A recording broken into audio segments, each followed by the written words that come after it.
Today we have the 2018 BMW i3. This vehicle has done just under 90,000 miles.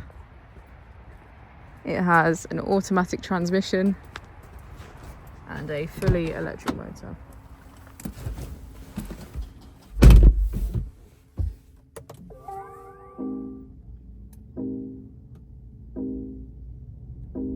To the left of our steering wheel, we have cruise control as a feature, and on the right we have voice control and hands-free calling.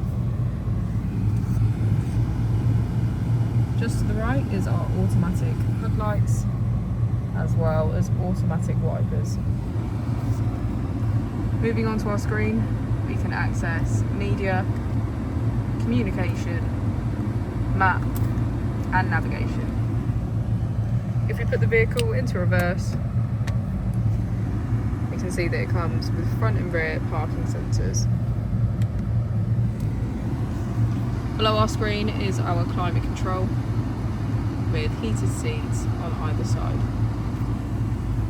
If you press our mode button, we can switch between sport,